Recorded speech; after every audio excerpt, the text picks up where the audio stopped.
1971 की उस सर्द होती हवा में पूर्वी पाकिस्तान की धरती पर हालात तेजी से बदल रहे थे। चुनाव हो चुके थे और शेख मुजीबुर रहमान की पार्टी को बहुमत मिला था, लेकिन सत्ता देने से इनकार कर दिया गया। ये सिर्फ राजनीतिक टकराव नहीं था, ये एक पूरे क्षेत्र की आवाज को दबाने की कोशिश थी। फिर 25 मार्च 1971 की रात आई। Operation Searchlight. अंधेरे में गोलियों की आवाज गूंज उठी। ढाका की सड़कों पर खामोशी नहीं बल्कि चीखें थीं। विश्वविद्यालयों, घरों और गलियों में निर्दोष लोगों को निशाना बनाया गया। लाखों लोग अपनी जान बचाने के लिए भागने लगे। धीरे धीरे ये लोग सीमा पार कर भारत पहुंचे। शरणार्थियों की संख्या लाखों से बढ़कर करोड़ तक जा पहुंची। भारत की सीमावर्ती राज्यों में हालात बिगड़ने लगे। ये सिर्फ एक पड़ोसी देश का संकट नहीं रहा, ये अब भारत के लिए भी एक मानवीय आपदा बन चुका था। इसी दौरान इंदिरा गांधी ने स्थिति को गंभीरता से लिया। उन्होंने दुनिया के सामने इस संकट को उठाया, कई देशों का दौरा किया, लेकिन अंतर्राष्ट्रीय समर्थन सीमित ही रहा। दूसरी तरफ भारत चुपचाप तैयारी भी कर रहा था।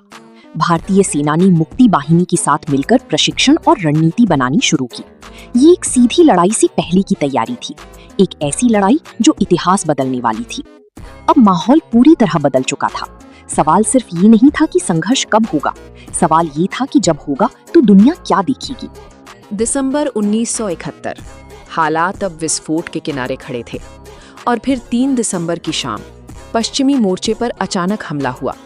पाकिस्तान की वायुसेना ने भारतीय हवाई अड्डों को निशाना बनाया।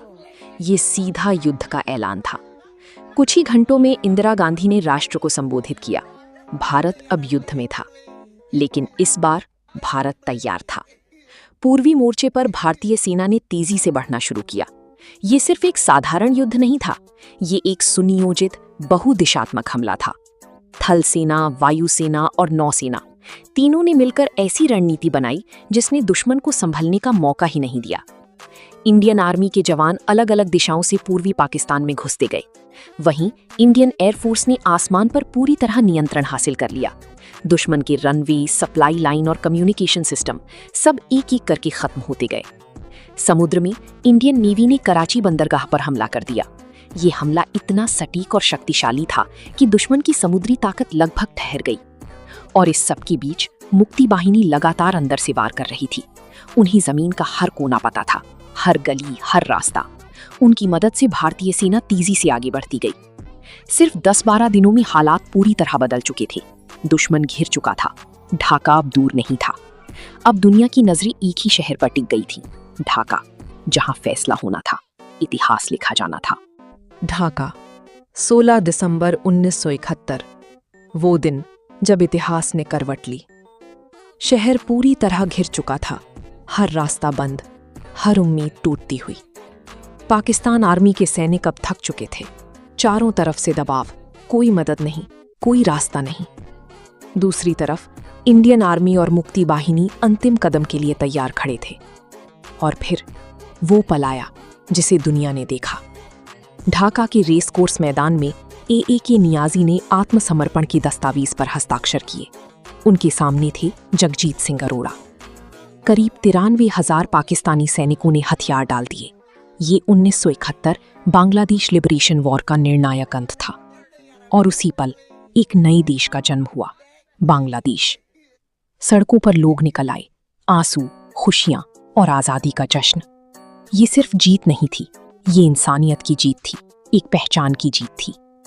लेकिन इस जीत की कीमत भी बहुत बड़ी थी। लाखों जानें गईं, अनगिनत परिवार बिखर गए। युद्ध खत्म हो गया था, लेकिन उसके जख्म लंबे समय तक रहने वाले थे। इंदिरा गांधी की नेतृत्व और भारतीय सेनाओं की साहस ने इतिहास बदल दिया। दुनिया ने देखा कि कैसे सिर्फ 13 दिनों में एक नया देश अस्तित्व में आ गया। और आज भी जब 16 दिसंबर आता है तो वो सिर्फ एक तारीख नहीं होती, वो याद दिलाती है कि आज़ादी की कीमत क्या होती है और जब एक देश ठान ले तो इतिहास कैसे बदलता है। यही थी 1971 की वो कहानी जो सिर्फ एक युद्ध नहीं बल्कि एक नई शुरुआत थी।